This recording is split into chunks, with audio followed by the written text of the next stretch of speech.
Hello. Does that sound okay? You know, you can never tell from up here.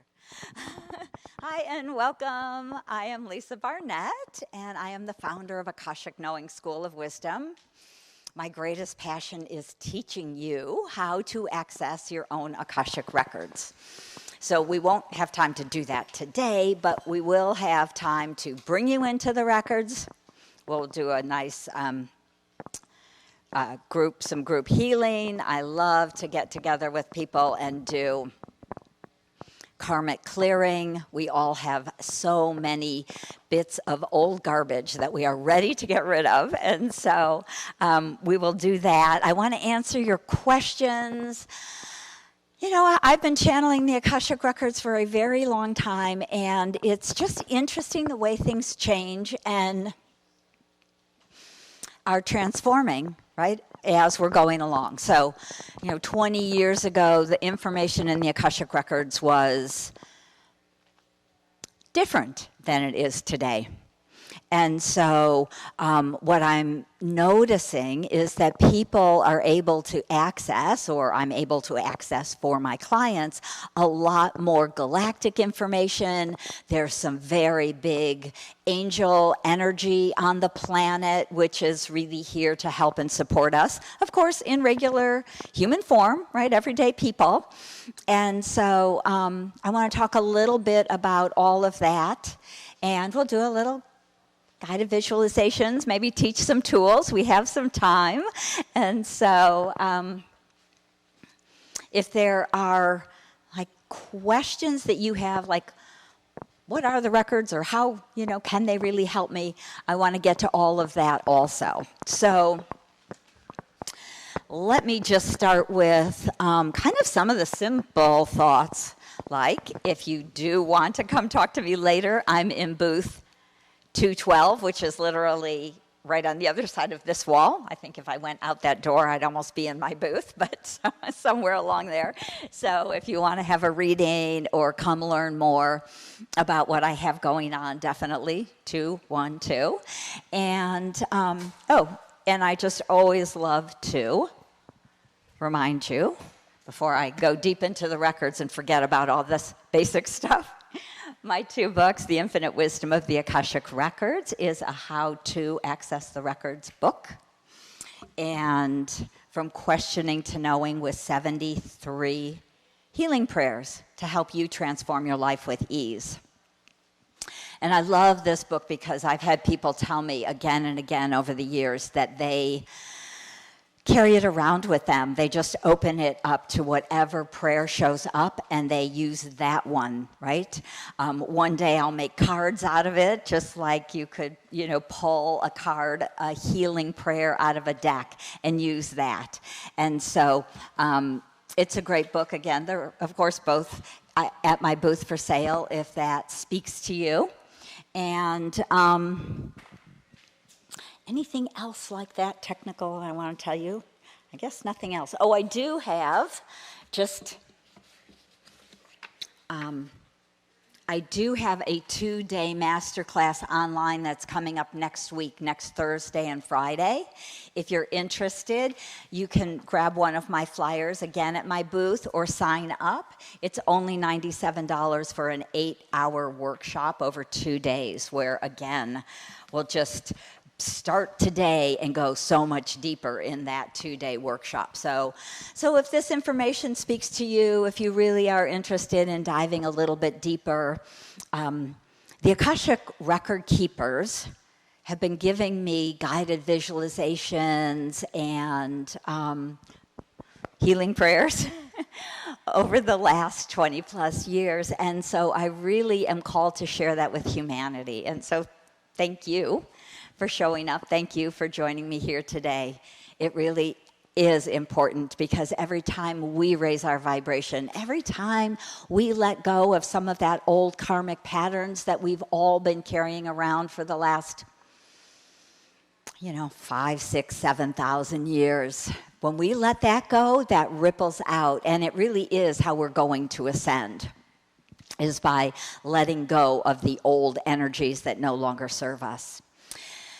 So let's start by opening the records and bringing everybody into the group energy together. And that way, as soon as whatever, a discussion, a something, a karmic pattern shows up, we can do that as a group healing for everyone. Okay? And so just if you want to join me in the Akash, you can sit back and close your eyes for a minute and just, I always give consent, just think yes, so that your record keepers can come in and connect to you and help to do your personal healing for you. Everyone has their very own personal Akashic record and their very own personal Akashic record keepers. And so that is who we speak to, that is who we will call on. So starting with a nice deep breath as we drop down into our sacred heart center, inviting our fourth chakra, heart, to expand and our high heart to open, blending into the beautiful sacred heart center. And we invite our soul to come down more physically present into our physical body right now. Coming all the way down, dropping down into our hips and our legs as we connect to Gaia beneath our feet. And we ask for her support in staying grounded and present as we do this expansive work today. And we ask the divine lords of unconditional love to help us center fully in this moment as we create this sacred space together.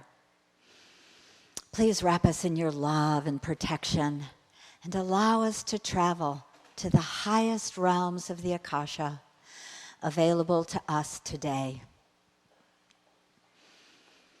Please help us we lay our multi-dimensional hearts open to divine love and release all resistance. Lords of the Akashic Record, please guide us to the deepest truth we can access now. Support us in healing and releasing that which no longer serves on our true path. We give great thanks for your divine love and support on this journey today.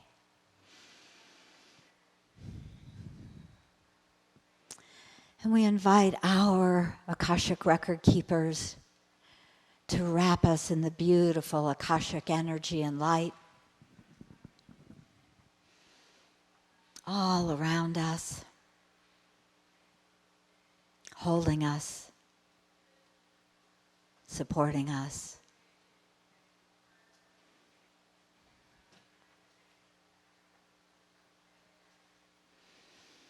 You may notice that energy as a silvery blue column of light, or for some people it feels buzzy or cool. Whatever you notice, of course, is just perfect. And just taking a nice breath again as we like to stay grounded and present in our physical bodies as we do this work. And you can open your eyes when you're ready.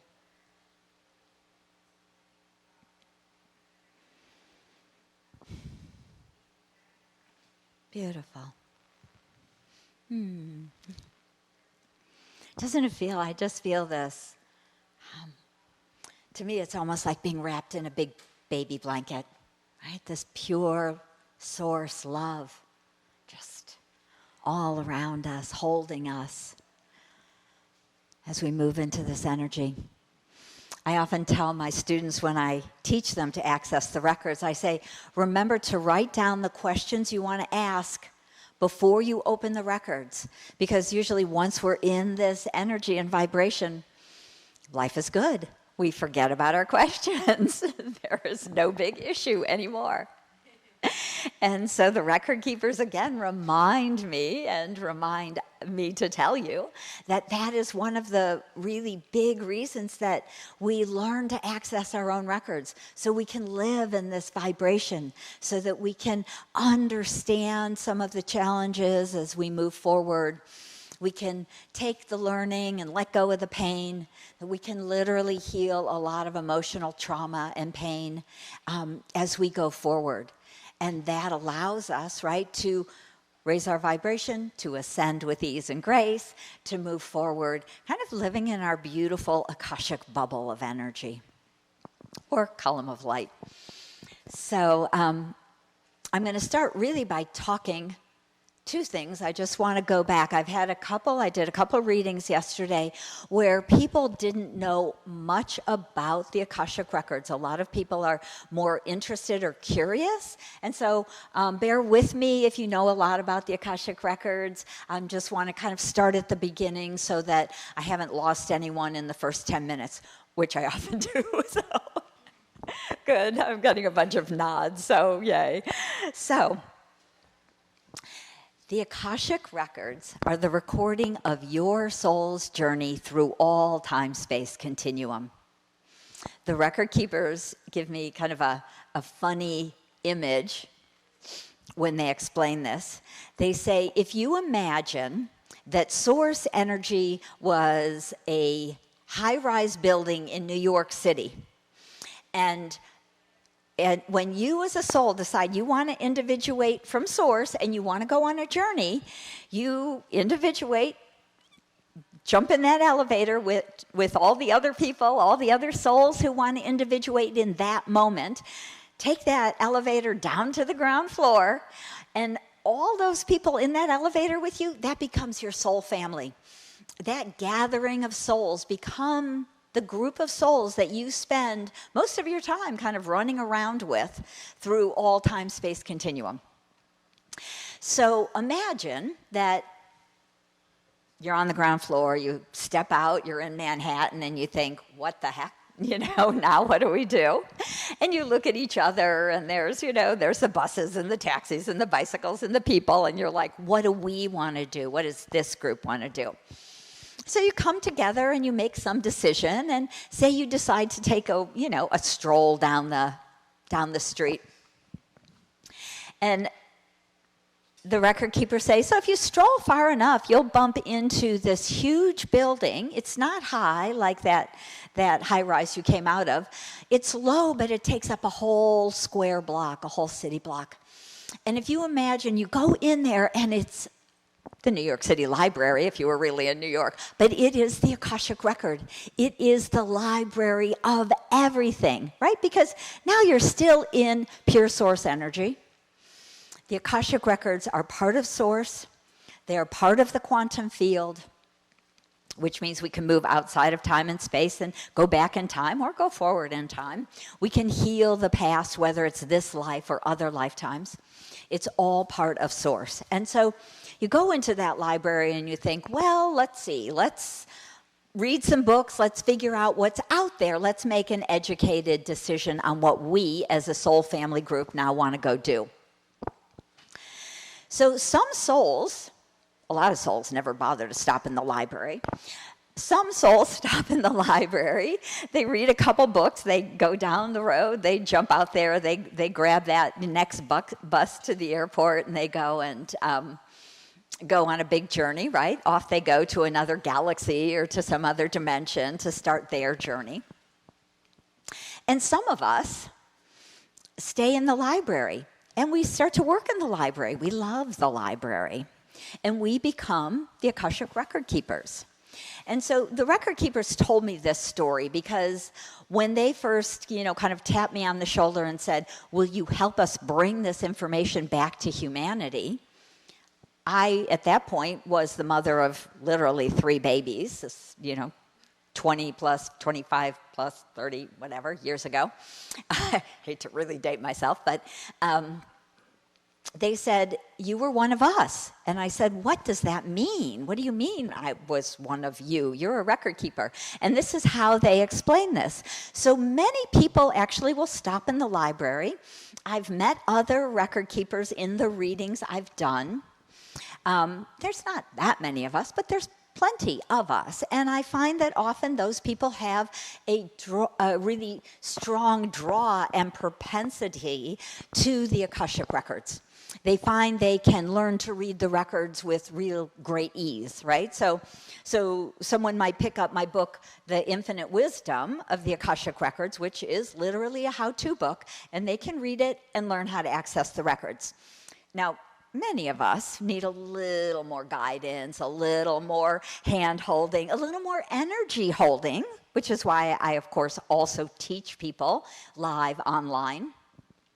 I used to teach here in the Bay Area all the time, but the world's become so unified in a wonderful way that it all moved online. Anyway, so if you imagine there you are in the library and you're studying along, you're a record keeper for a while, and then at some point you say, you know, I've read all these books, I've helped all these souls, now I want to go on a journey. And so that's exactly what I did eventually, and I know there's a few of you, it feels like there's 2 or 3 of you who are here today who have also been record keepers. And so we go on that journey, and most of us spend forever out in the galactic realms. So the truth is, we really are all starseeds. You know, often people will say, you know, am I from another planet? Am I a starseed? And the record keepers say, we don't tend to come to Earth until later on in our soul's journey. Earth is, if my memory serves, one of the most challenging, right, places here, anywhere. When I was about 3 years old, I had my first epiphany, which was, crap, I'm trapped in a body, right? I told my mother I wanted to go home, and poor mom just kept telling me I was home, and I'm like, not this home. This place sucks, right? But anyway, I hung around, and it's gotten easier. I know, boy, those first 30 or 40 or 50 years were challenging, but now as the energy is raising, really, you know, I'm feeling that like, whew, relief. I can actually get in my body. I can actually be grounded because the vibration of the planet, of Gaia herself, has risen so much over the last really, I mean, of course we know it's a very slow journey, but the noticing in the last 25 years, when I used to talk about the Akashic Records, people just would go blank. You know, I would have 3 people in a class, maybe 6 on a great day, right?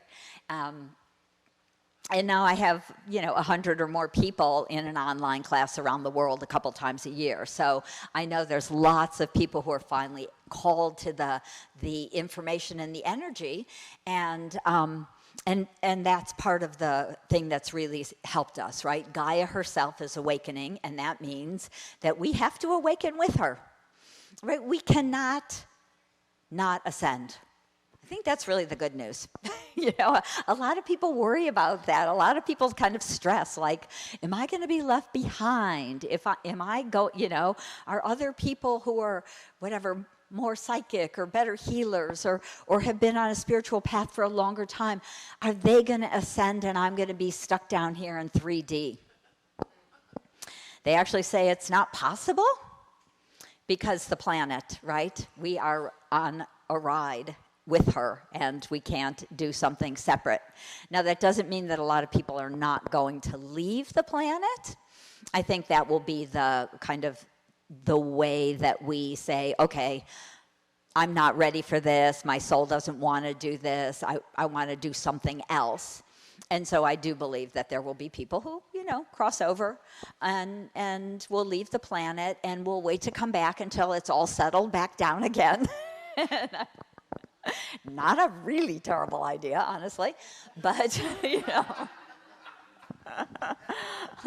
I'm keeping my fingers crossed that I make it long enough to be through the whole ascension, and then this is it, my 1,000th lifetime on this planet, which is appalling, I know. The record keepers always say, oh, most of us live 600, 800 lives.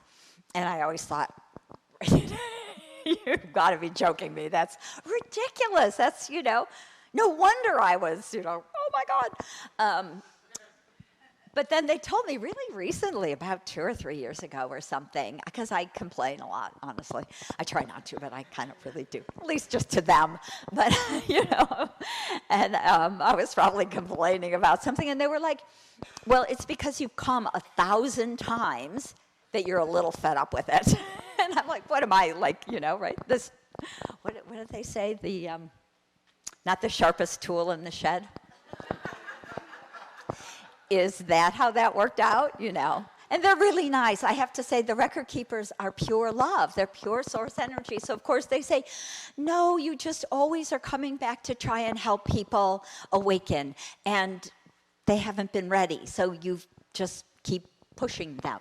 And so it's kind of like, no, it's your fault. You keep coming back. You want to come back. And, on that note, that's one of the things that they always like to talk about is the soul plan that you wrote before you were born. So now we know where the Akashic records are, right? In the quantum field of source energy. We've all are starseeds. We've all been here for a very long time.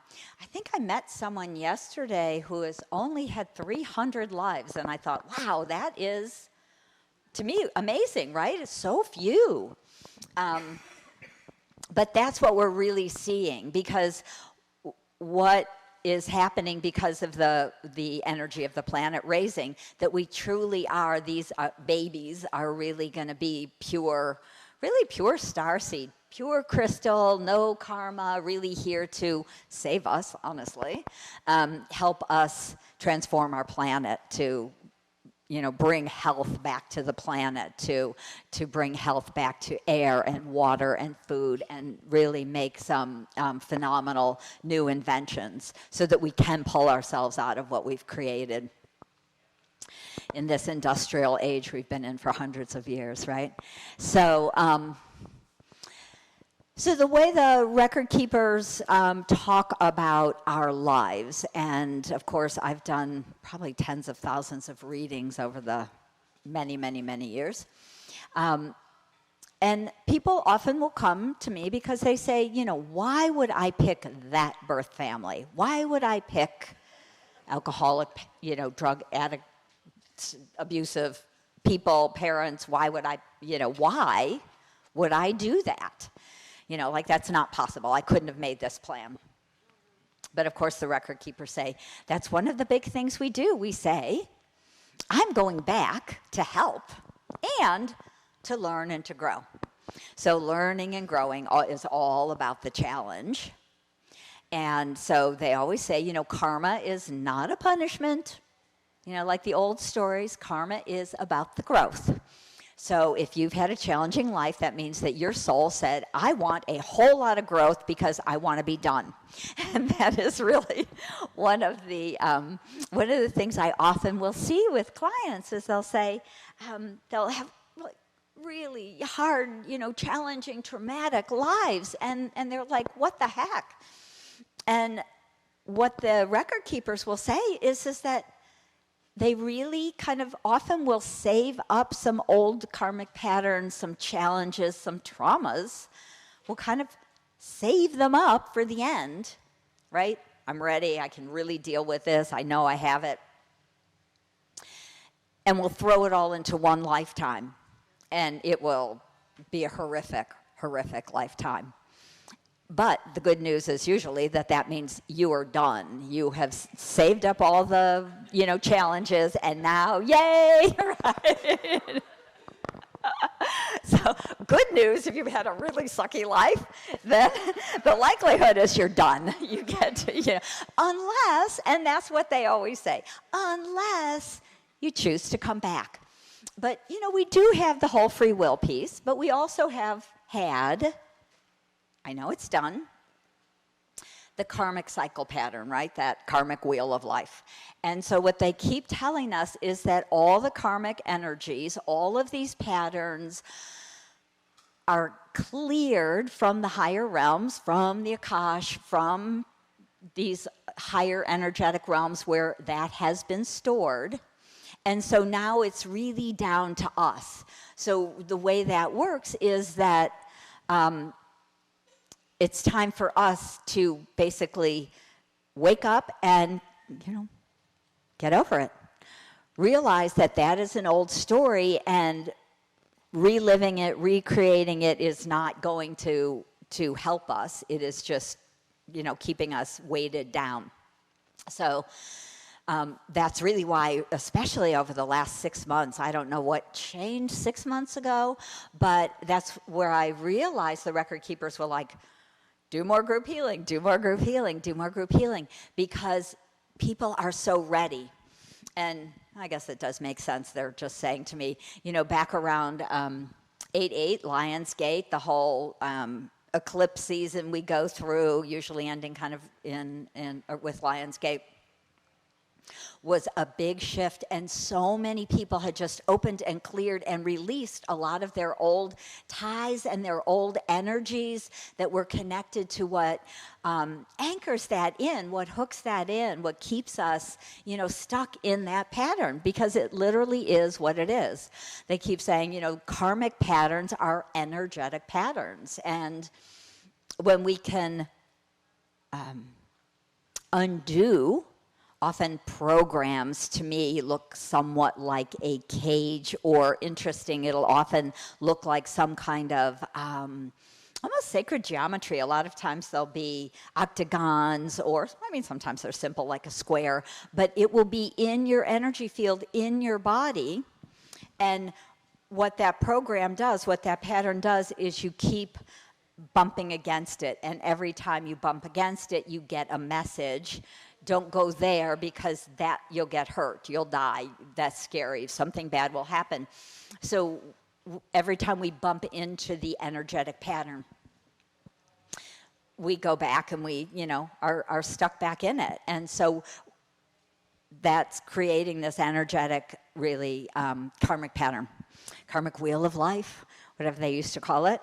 So what I want to do today is do some clearing for everybody, because, that's the great thing. We get together, and energetically, the record keepers will start to say, oh, let's work on this or that or whatever it is.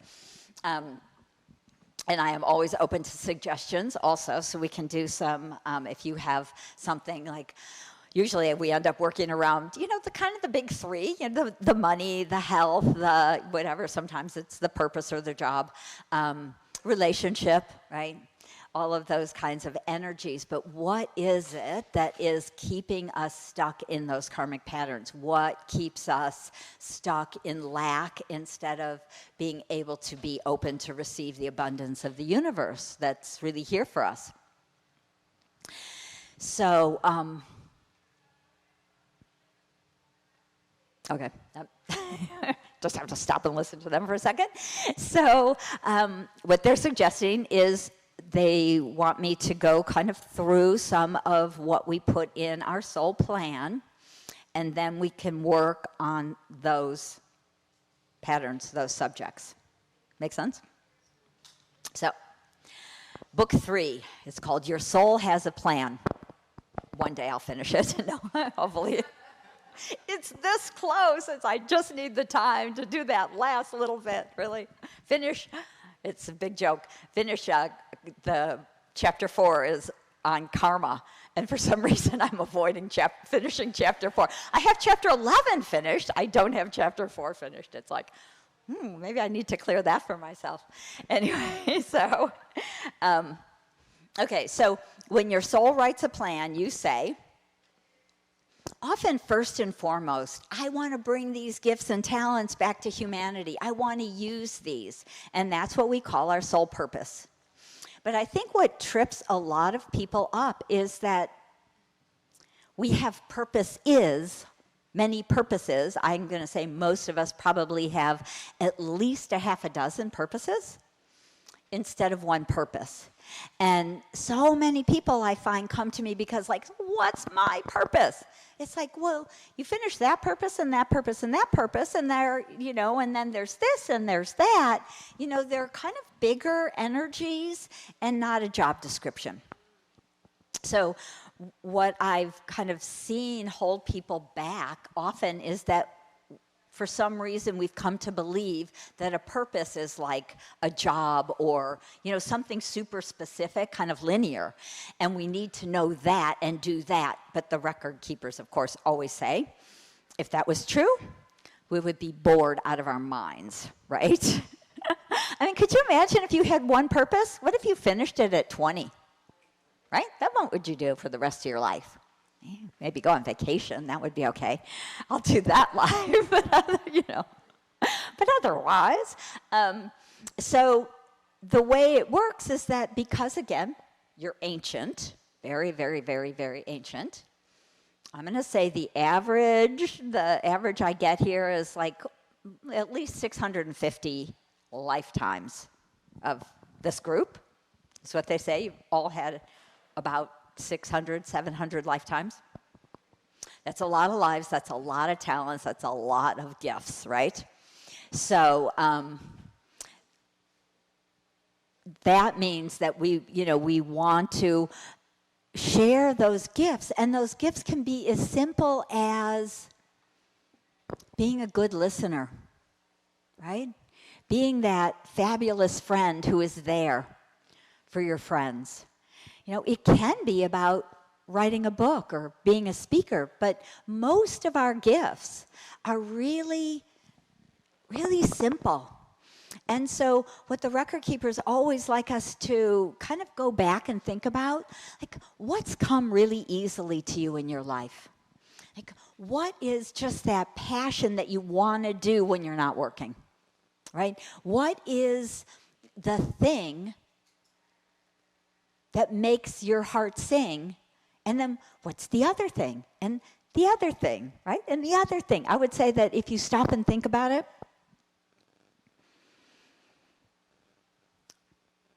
most of us will have 2, 3, 4 things that'll just pop into our head because they're very energetic compared to physical doing, right? So of course it could be being a musician. But even if you think about, being a musician, in one sense, music is energy. It's healing. It's transformational. It's not a thing, right? So a lot of the gifts and talents that we have, that we bring, that we really want to share with the world are, I'm going to say, more subtle. And so as we can feel into that, I find it makes it a lot easier for us to start to really acknowledge ourselves, that we truly are really already on our own life path and purpose. I always kind of laughed. I tell this story about having all these children. So I was not a maternal type. And I had my son when I was 38. And I thought, oh, nice, one cute little boy, easy peasy, right? Great. And my husband said, don't you want another? I'm like, he loves kids. Sure, a nice little girl would be nice. That would be fun. So I thought, well, I'm not getting any younger now. I'm 39. Maybe we shouldn't wait too long, And so, of course, we were on vacation, and it was Mother's Day, a full moon, and I actually knew that I was ovulating. And, of course, I got pregnant with twins. And I thought, right? And seriously, I was like, I cried for a week. How embarrassing to say that, but I really, really did. At that moment, my son was 1 year old, and I'm pregnant with twins, and I'm like, and I didn't really even want kids. What the heck, right? So after the twins were born, my nephew moved in. So I literally went from one 1-year-old to 4 children, seriously, overnight, right? Twins were born. Connor was 1.5. My nephew moved in. He was still 1.5. And I kind of do these things. I'll rail against God. I'm like, what the heck are you doing to me? What is wrong here? How did this happen? And thank God I have the Akashic records because I can yell at them and they answer me.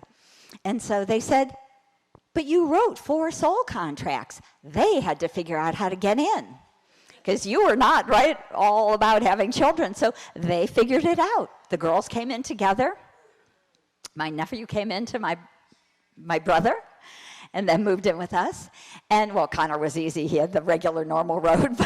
But to me, the thing with the Akashic records is when they said, you wrote 4 soul plans to be the mother to these 4 children, it pulled me straight out of any level of victimhood that I had fallen into. I have to admit I fall into that swamp occasionally.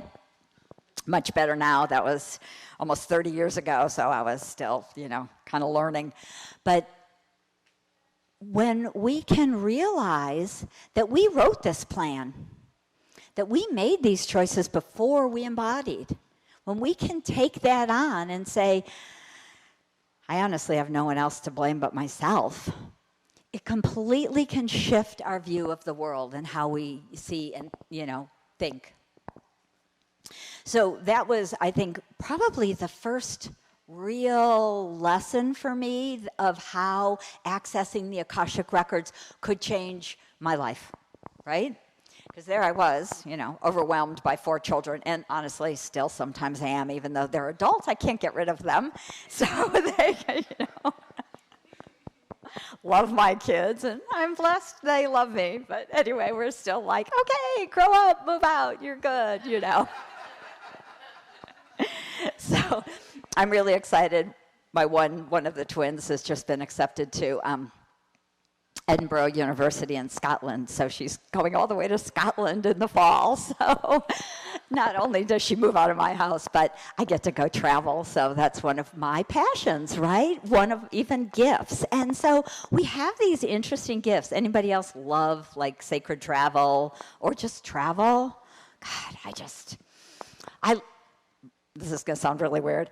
I loved COVID because I traveled all over the world and every place was empty. It was amazing. I went to Egypt. We were the only tour there. We were like the first tour back in September 2020 into Egypt. We had every single 18 sacred sites to ourselves. There was no one else there. I have thousands of photos of empty temples. It was amazing. And what we're doing, so this is what the record keepers say. They say, go to Egypt because you have some codes. Right? We have these energetic codes that we hold in our body. We don't even have to know they're there or what they're for, but often they call to us to do something. So for me, that was a calling to go to Egypt. I know I had a very specific code that had to do with one of the temples, and it's almost like dropping something off. You don't even have to do anything about it. You just know I'm here. You can have my code, give it back. And, and on kind of that tour went. And then we pick up energies and we start to integrate it into our bodies. And I would say that trip to Egypt took about a year to integrate. It was very intense because there's so much information that we can integrate. So, and energies that come in. So, Egypt, and then I actually went to the Yucatan, to Chichen Itza, a couple of months later. So what the record keeper said is, you're moving pyramid codes around the world. So, right, Egypt to the Yucatan, and then I went to the Bosnian pyramids, and which was really fascinating. The Bosnian Pyramid Temple of the Sun is just outside of Sarajevo, and it is not well known. And the temple, the pyramid is covered in like grass and green, and you can see the 4 sides, but there's no stonework to it. And there's big, deep tunnels they're trying to dig all the way through they believe it will go under that pyramid. So it was pretty interesting because I know that some of the old energies of Egypt have shifted to Bosnia. And so when we go on these amazing sacred journeys, that's part of what we're doing, is we are taking our codes, our keys that we hold in our energy field, and we are often taking them to where they belong. So in that very kind of galactic sense of thinking, not only do we write a whole big, long soul plan, but we also bring energies, informations, wisdoms, keys, codes with us to share with the world. So if you're called to sacred travel, definitely do it. There's more than just a good vacation in there. I'm all about the vacation, but I also know that there's so much more. And again, this is why I love to teach people to access their own Akashic records, because that gives you the ability to have that conversation with your own Akashic record keepers and say, why am I going? What's the story? Is it in my highest and best interest to go to this place now or that place first? Or, right, we actually can get very clear guidance and advice about everything we do in our lives, sacred travel included. So before we embody, of course, we write a bunch of soul contracts. And I think the important thing to realize is that most of us write closer to 50 soul contracts than 2 or 3, right? I still have people come and say, do I have a soulmate? Is there a twin flame out there? Is there like one person for me? And what the record keepers explain is that most of us write a half a dozen or a dozen soul contracts for significant partners, for spouses, or just intimate relationships that are supportive and or that have karma attached. So we do both. But out of those 50 soul contracts that we write, many of them are just to support each other. And those are really the lovely ones. To me, I'm like, those are the people you marry, definitely, or live with forever, whatever. Because it's really about being able to be the highest and best you, right? To support each other in that kind of way. I laugh because I'm married to a CPA, and people are like, how weird is that? Really? How could you? I say he's more psychic than I am. He's way more sensitive, and he's very spiritual, and he does taxes. It's kind of, So go figure, but the truth is that, I'm blessed to have someone who supports me completely with my passion. You'll never see him here. He won't come to the Expo with me. But he's there, just absolutely supporting everything I do. So I think it's interesting and important for us to really realize how different each and every one of us as a soul plans, what we plan, right? How we plan it. No two people, right, are the same at all, because we are so ancient. We've gone to so many different worlds and realms, and I'm working on the Andromedan prayers right now, because I know that's going to come and blend more fully with kind of us and our world, our universe at this point. So as we start to, create these soul plans, before you come in, all of us want to do a lot of work, share a lot of gifts, have a lot of relationships, or not. I think one of the really interesting soul contracts I come across is both men and women. Often I see it more common in women, because it's really about rebalancing divine feminine with the divine masculine. So I tend to see more women who are into the energy of really reawakening the divine feminine. But it's a huge collective or group soul contract on the planet right now. So often what happens is, not only do we write contracts with other people, we write big group contracts to do the big work, right? So if you think about the fact that so many of us have come to rebalance masculine and feminine because it's been so out of balance for at least 3,000 years, probably longer. And so, of course, men have to get in there and join us in helping balance. But what I see is so often the women are really doing a lot of the work. And so when we can realize that not only do we have soul contracts with other people, we have soul contracts with big groups and these collective contracts, like I say, about balancing divine feminine, divine masculine. There's a huge soul contract on the planet to really end abuse in this world. And so what I have seen in what the record keepers talk about is that so many people have come into often abusive situations or families to end the abuse in that lineage. Right? Yeah, I see a lot of people nodding their heads. And really, the record keepers have said that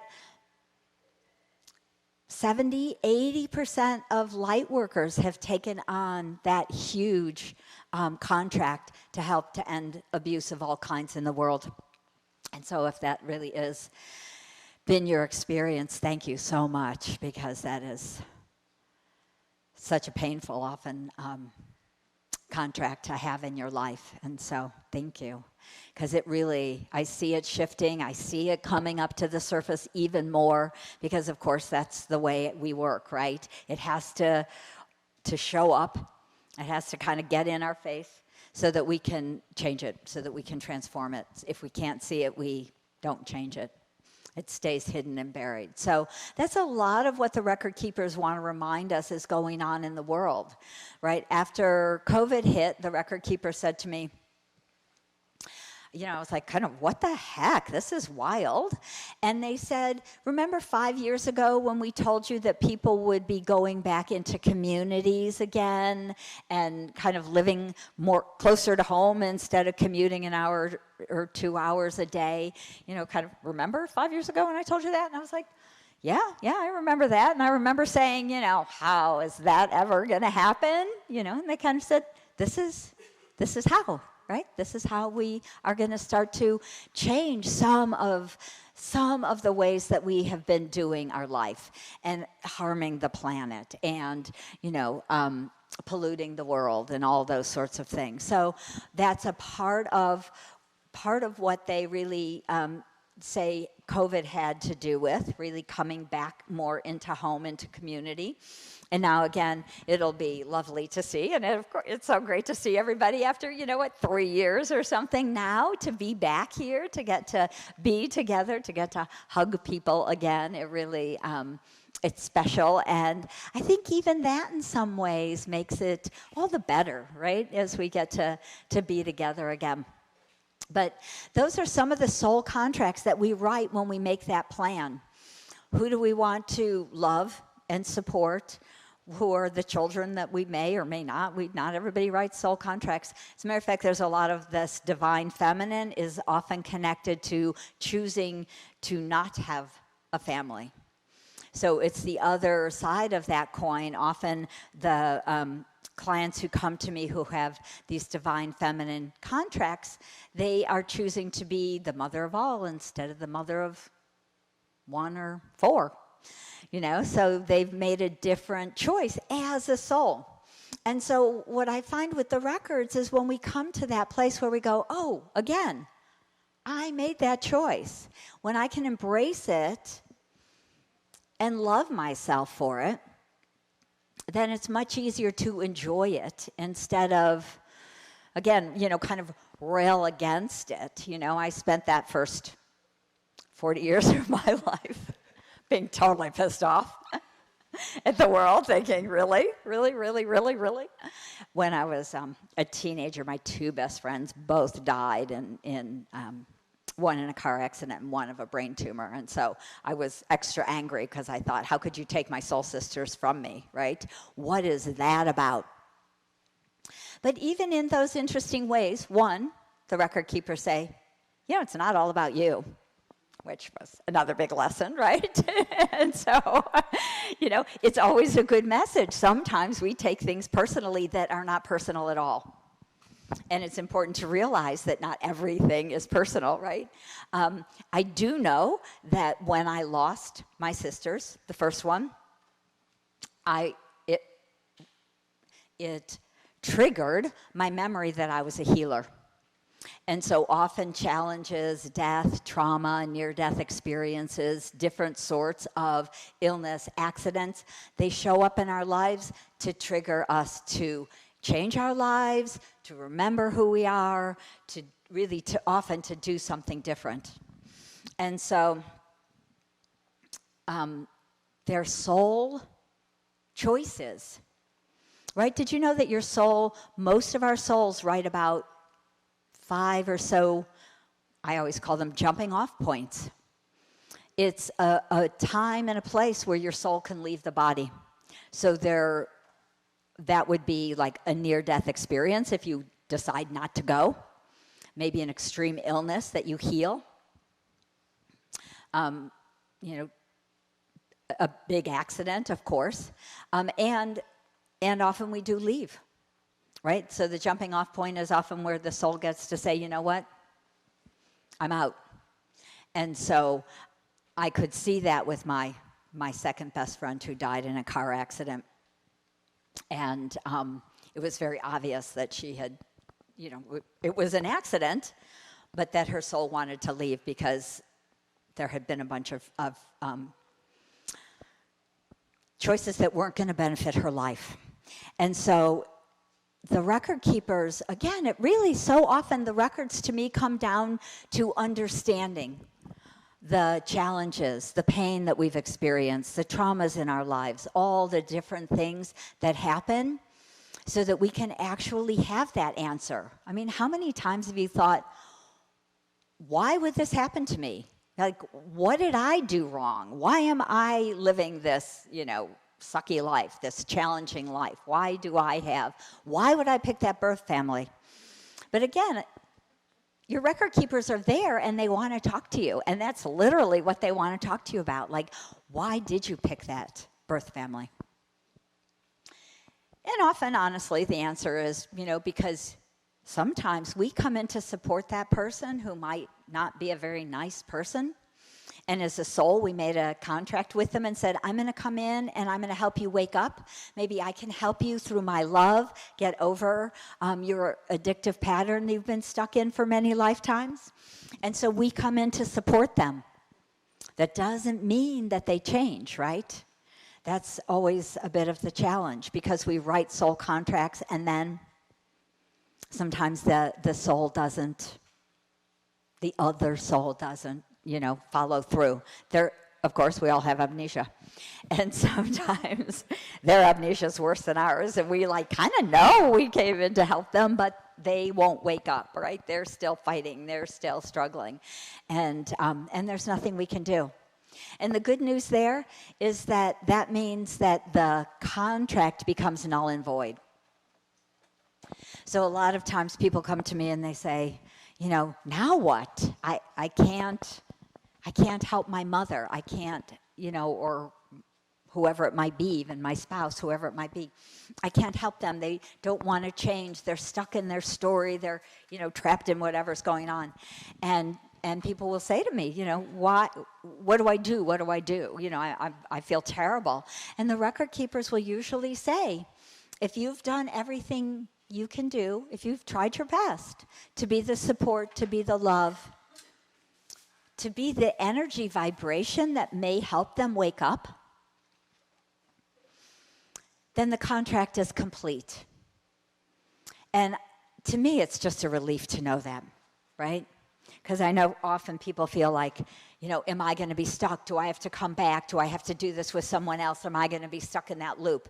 And, no, which is the great news. Again, it's really about us doing our own work, doing our inner work. And again, as a soul, maybe 700 times later, we'll get it right. I know, I'm like, 1,000, I know I'm definitely out now. That's enough. But so there was another point they wanted me to make when I said that. That was funny. I can only say one thing at a time. Oh, well. Something about soul contracts. Yeah, well, if they want me to say it, it'll come back in. Okay, so soul contracts, gifts and talents. Can you repeat the finish part that you were saying? About soul contracts being finished? Yeah. Yep. And I'm having difficulties with my brother. Oh, I okay. don't know if that's Yep. Yep. I need to forget, but it's, I want to put that out there. Hey, smoking cigarette. Right. Yeah. No, great question. The death that it's caused, my dad, grandma, was like, hey. Right. And I don't know if that I should just, forget about trying to tell my brother, smoking is bad. Right. Yeah. So if we look at a soul contract like that, where it's very much about you coming to support each other, and support is a big thing, right? And we can support someone emotionally, but sometimes we can't support them physically. Or maybe we can support them physically, but not emotionally, right? We're all different. So even a support contract, it's, not going to be that fine-tuned. So what the record keepers are saying in that kind of situation, it's more about you letting your brother know how much you love him and that you would be heartbroken if he died from lung cancer. And that you would love if you could do something to help him quit smoking. And if he's not ready yet, you've done everything you could do. Yeah, right. Right, and so what the record keepers are saying is they want us to know that we don't have to heal the world. I know, for all you beautiful light workers, we all feel like all of that weight of the world is on our shoulders. We're here to heal the world. And that was my experience when my first soul sister ended up in the hospital with a brain tumor. And I realized I had been a healer in many lives. I'm 13, 14 years old. Like, how do I heal her? And I couldn't. She died.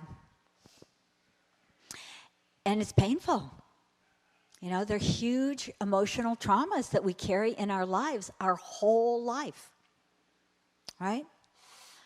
I think I actually just did a TEDx talk up in Vancouver, Canada, on trauma and how I used the Akashic Records to heal the trauma of Marcia and Shubi's deaths. Because I took both of them so personally, like I should have been able to heal Marcia and her brain tumor. And then Shubi, when she died in the car accident, even though I wasn't even in the same state, I took it personally, like I should have been able to be there and save her. And that's part of what they want to say to you, is that it's not your fault if your brother doesn't quit and dies or gets sick, right? And it's hard because we're human and we love and we're sensitive and we have all these messed up emotions. Right. I've tried my whole life to get rid of those too. Whew. Again. So yeah, let's do some trauma healing, because obviously that's one that comes up, and it's so multi-layered, I think, for all of us. And just the energy of, just kind of asking them, the energy of feeling responsible, responsible for humanity, for healing everyone. So let's do that. I'm going to put my mic down. Try not. Let's see if I can go this way. Okay. Okay. Hands are important in healing, you know that? I know many of you, I'm sure, speak light language. I would say I write and unwrite records using the energy that flows, really that source energy that flows through us. Great thing to know if you don't, or let me see, is that good? So, okay. The way healing energy runs is it'll come down into your crown chakra, down to your heart center, then it comes back up over to your shoulders, down and out your hands, right? So palm chakras, fingertip chakras.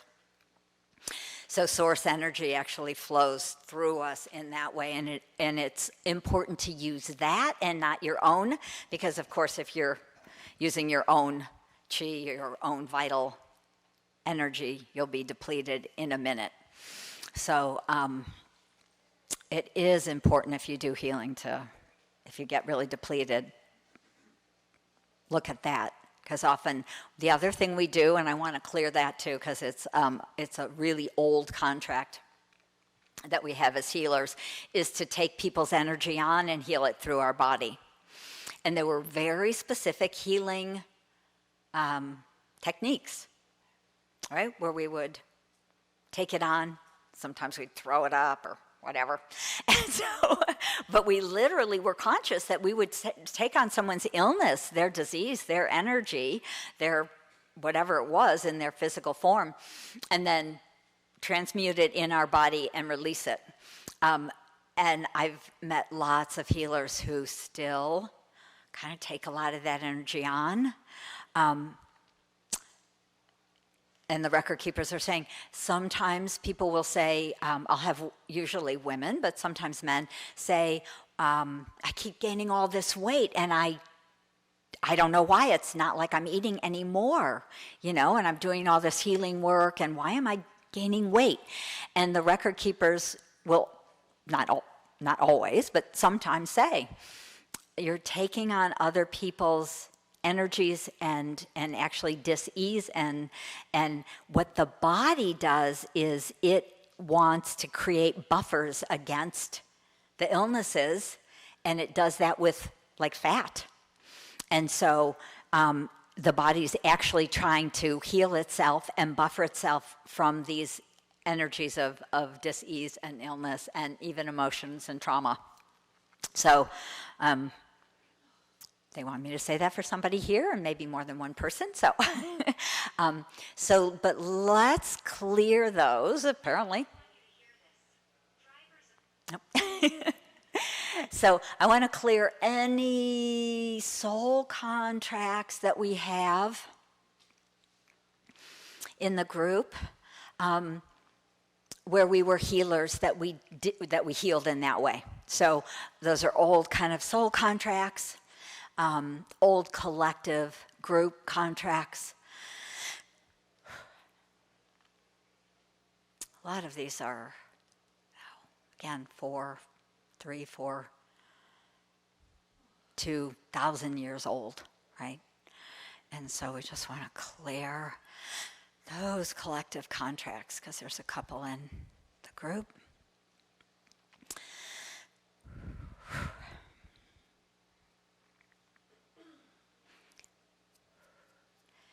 Any place, because it's so important for us to be healers consciously, right, and not take any of that on accidentally.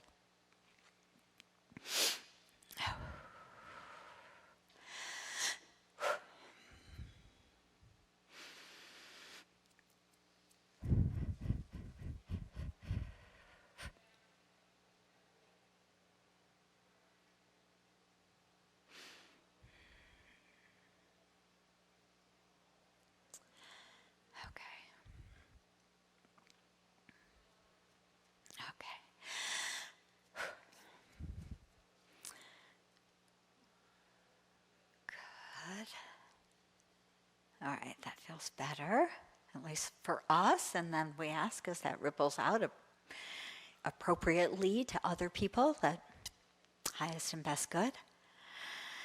Yeah, it's so important as we're going forward to be really conscious of what we're doing.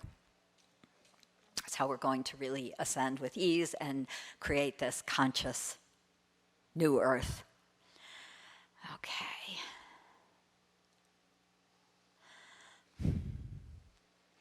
All right, and then we want to clear any group contracts or singular contracts around the weight of the world, feeling like we're here to heal everyone. And where that just weighs you down and holds you back. I get a lot of people feeling that kind of energy of being almost held back. To me, it's a scary kind of idea that either I have to heal everyone or I can't be a healer, right? Feels a little either or. So anyone who has that contract, we want to clear that through all time, space, continuum, all places, planes, and dimensions.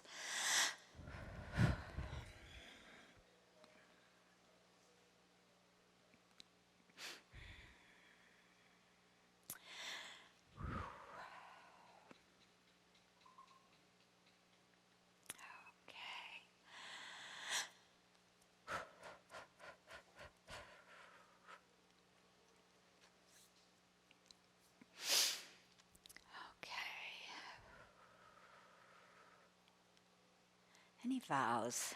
Yeah, there's a couple of vows that were attached to that. They feel connected to kind of healing temples, mystery schools, some of the old temples, churches, groups, where we felt that we came together to really heal humanity or heal everyone, in our community, which is still a big project. So any of those vows, we want to just burn them up. They are no longer valid. Whew.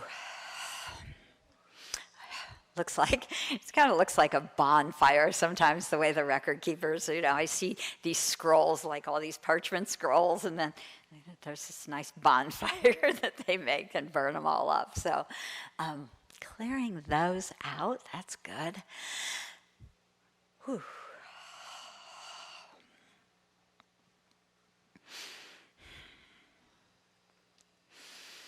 And then they want to clear some of these contracts that are actually complete, but we're hanging on to them, right? So any contract that is complete in this moment,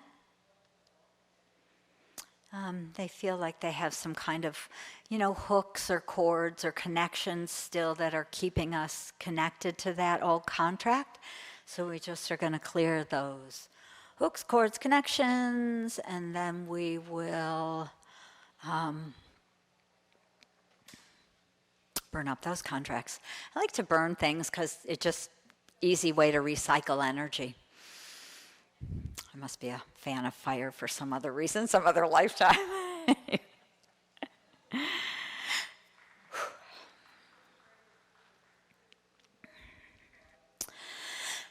Whew. There's a lot of them. Right? You're like...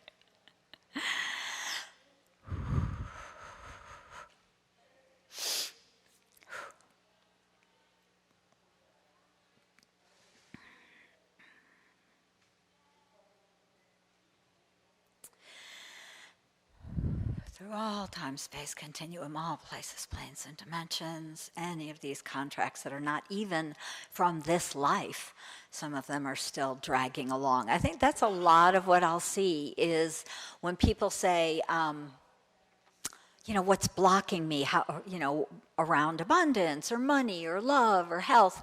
Often what's blocking us is not only from this life and this childhood, right? So most of us have, lived quite a few years already. This life and those connections to the other lifetimes in which we were working that same story. We're working through that same lesson. So...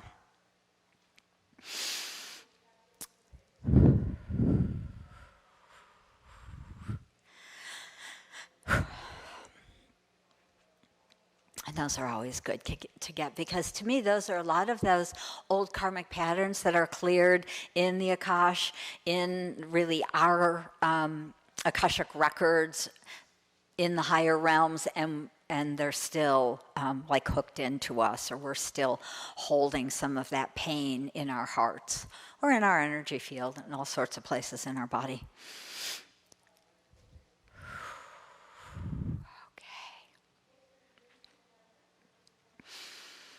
All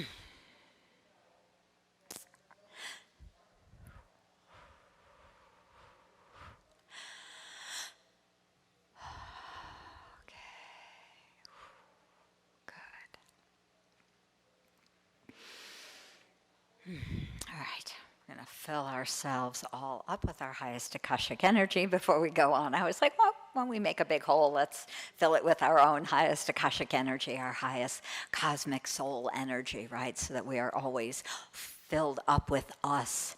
Helps us to be the sovereign, right, of our body and our energy field.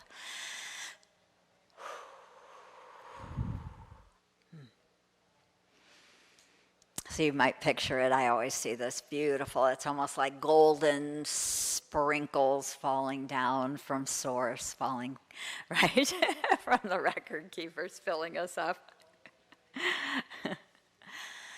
Oh,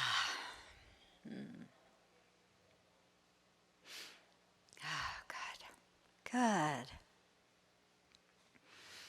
So, questions, things you want to work on. I don't even know what time it is. Yeah. As a parent, I find sometimes conflict between my soul contract with my children and society's expectations of myself as a mother. And I find a lot of energy struggling between those. Yeah, okay. All right, let's see what we could do. Kind of any and all of us who are parents, or sometimes it's not, we don't even have to have our own kids to experience these really kind of an energetic struggle between society's expectations and ours, or ours as a parent, or sometimes as an employee, sometimes it's, or in a marriage even, right? People experience a lot of that, like my marriage is different than your marriage, and is something wrong with mine, right? You ever get in those kind of weird struggles and places? So what the record keepers want to do is we're going to actually do some updating and upgrading of some of our soul contracts. So for you, if it's like with a child, or energetically with you as a parent, feels almost like it's more yours than your, or as a partner in relationship, or as somebody who maybe is in any kind of relationship as a child. How about that, right? Most of us have parents, or, so either way, with our parents, with our children. So they just want to do a bunch of upgrading of contracts. So the way I often will see soul contracts work is that energy just seems to get stuck around a story. And so it's like frozen in the past. One of the kind of obvious things where I'll notice it is around holidays, where clients will come to me and they're like, I'm going to go see my parents for the holidays, and, that's not an easy, it's not an easy thing, because they get treated like a kid, or like there's something wrong with them, or they never do everything right, and, just the on and on and on. And so what I find is when we can clear the energy that's keeping that soul contract stuck, and then actually move that soul contract from the 5-year-old you to the 50-year-old you, the relationship with your parent miraculously changes. So it's lovely. I do a lot of that around the holidays, I have to say, when people are going home or something like that. I've got to go see my mom, or so let's do that. I'm just going to ask. So right when we open the group records, it connects you up more specifically to your own Akashic record keepers. And so whatever your situation is, you can just ask your record keepers to help upgrade that contract, right? So your contract as a daughter, as a mother, as a friend, a spouse, a employee, whatever it might be. And we'll do that energy for the collective group here. And however that ripples out into the world also, because it definitely does.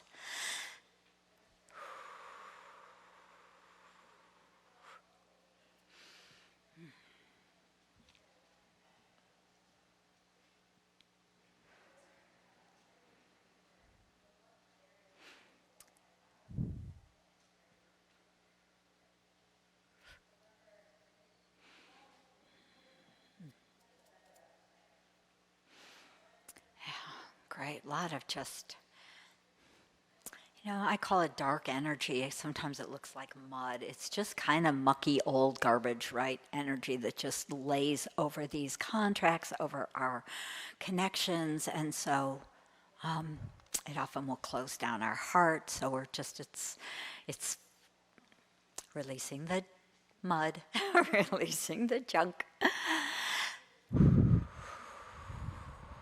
Then we'll do a little heart clearing for everyone too, right? Move some of the old junk out, and then we can clear the heart center space.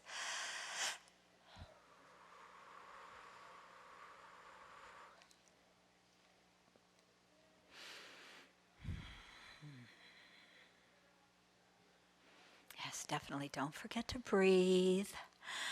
If you have water, drink some water. Hopefully you start to feel that moving and lightening up a little.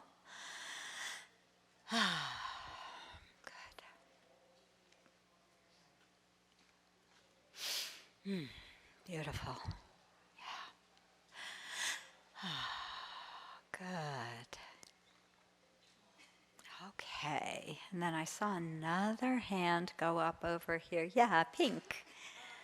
I'd like to know, like, when you die, I was told that there's a council of elders go over your Akashic records and you have a life review.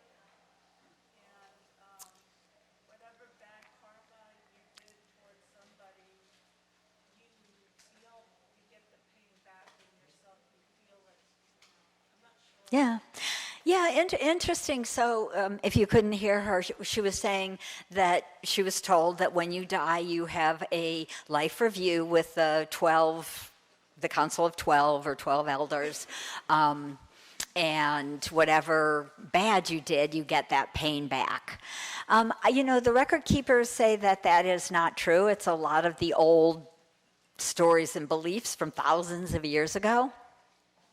Again, a lot of these things came about so much just to help people be good. It was created, again, a lot of religion was just created to try and scare people into being good. And so they're saying it's not true. What we do is we do review our life. And often, again, because you write that whole soul plan, it's like, did I complete my soul plan? Did I support the people I said I would support? Did I share the gifts and talents I wanted to share? Did I do all the things I wanted to do? Did I, love that person, write that book, share that wisdom, And again, there's no punishment if we don't, because of course we come here with this crazy amnesia. And so we basically often will be like, okay, I'm going to go rest up from that. And then when we decide we want to come back, we're going to be like, this time I'm really going to share that gift. I'm really going to, write that book. I'm really going to love and support that person. And so that's, kind of the incomplete. So the record keepers always talk about karma as just an incomplete pattern. It's a lesson that hasn't been learned. It's a growth that you are looking for that you haven't figured out yet. So no pain, no punishment, all love and light and joy. Most of us are thinking, I can't believe I didn't get that, right? And when I talk to people who have crossed over, often they'll kind of say that. They'll often want to show up and tell people that, I'm so sorry I didn't see who you really were, and the soul feels that, and and says, okay, next time I'm going to come back. I'm really going to support you. So that to me is really the good news. No punishment ever. So I know that my time is just about up, and I am so grateful that you came and shared this time with me. And we want to make sure, let's fill everyone up, and we thank the Akashic Masters, the beautiful beings of light who have been here with us, holding this energy, healing us, and helping us to release some of those old patterns as we go forward, creating our new earth. And we close and lock the records of the group for now, and so it is. Blessed be. Good. So come see me at booth 212, right on the other side of this wall. I am doing readings all weekend. I have my books. You can sign up for my 2-day class if you want more of this. And I look forward to seeing you. Thank you so much. Thank you. Thank you.